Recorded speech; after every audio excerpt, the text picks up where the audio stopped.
Le quartier rouge d'Amsterdam est à la fois le lieu de tous les fantasmes, de toutes les débauches et la partie la plus ancienne de la ville.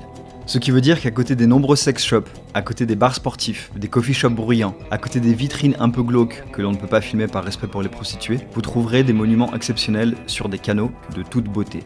Une sorte de grand écart que la municipalité essaie de réduire en transformant le quartier rouge en quartier plus policé. Vanupier.com vous emmène faire un petit tour dans l'infâme quartier rouge. Le point de départ est la gare centrale, un bâtiment en briques monumental situé sur l'embouchure de l'ancien port d'Amsterdam. C'est précisément là que la ville s'ouvrait sur les mers et les continents lointains. La gare a coupé ce rapport au port pendant plus d'un siècle. Ce sont d'abord des squatteurs et des artistes qui ont occupé des bâtiments et des hangars laissés vides. Puis les promoteurs immobiliers sont venus et ont réhabilité les anciennes friches portuaires. Derrière la gare, des ferries gratuits vous emmènent à la découverte du passé industriel au nord. C'est l'une des nombreuses facettes de la ville à découvrir absolument. Devant la gare, vous trouverez Damrak, l'avenue pour rejoindre la place de Dam, le centre cartographique d'Amsterdam. Des beaux bâtiments, beaucoup de monde et des commerces un peu cheap qui viennent gâcher le plaisir. Magasins de souvenirs, casinos, bureaux de change, fast-food, tout ce que la ville aimerait voir disparaître. La place de Dam n'a pas un charme fou, mais son importance historique est capitale. C'est ici qu'un barrage sur le fleuve Amstel donna naissance à Amsterdam en 1275. À partir de là, un port, des entrepôts, un marché, une balance publique, des tavernes, des églises, des bordels. La naissance d'une ville. L'austère et massif bâtiment est le Palais Royal. Construit en 1665, c'est alors le bâtiment le plus moderne de l'époque. Il repose sur 13 659 piliers de bois et tous les enfants du pays l'apprennent par cœur. Au XVIIe, les Pays-Bas vivent leur âge d'or et le monde entier envie leur capitale. La place de Dam accueille des artistes de rue, des manifestations diverses, des vendeurs de hot-dogs, des pigeons fatigués de voler, des touristes à la recherche du quartier rouge. Allons-y.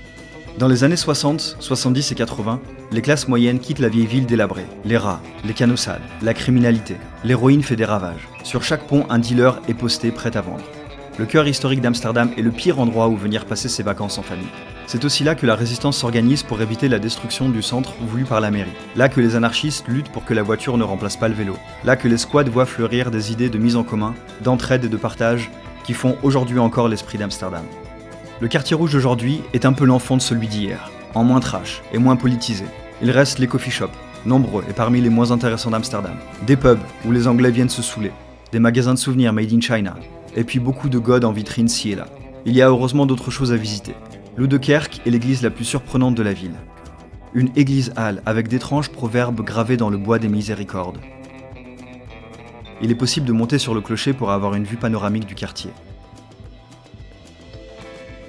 Dans la prolongation, vous tomberez sur la microbrasserie la plus centrale d'Amsterdam, De Prel. De bonnes bières et une entreprise de réinsertion, l'utile et l'agréable en somme. Le quartier rouge a encore au moins deux édifices religieux surprenants. Il y a d'abord l'Amstelkring, une église catholique cachée lorsque les protestants interdirent au culte romain d'apparaître visible, et il y a aussi un grand temple bouddhiste dans la partie de Chinatown du quartier rouge. C'est là que vous trouverez aussi un grand nombre de restaurants chinois et asiatiques, pas chers et savoureux. Newmark est l'une des plus belles places d'Amsterdam, et elle se trouve à la limite du quartier rouge, idéale pour s'asseoir en terrasse et profiter d'un espace ouvert assez rare dans le coin. Den Haag, un bout de l'ancienne fortification s'y trouve. Elle fut aussi dans le désordre le siège des guildes, une balance publique, un magasin de meubles, une caserne de pompiers et une prison, pour être aujourd'hui un restaurant chic. Sur cette place se trouve l'agréable coffee shop Jolly Joker, l'ancien arrêt de tram devenu café brun local Loetsieu, et un marché a lieu aussi le samedi matin, l'occasion de manger des harengs à la hollandaise. Vous trouverez plus d'infos en description de la vidéo et sur vanupier.com. Soyez curieux et bonne balade!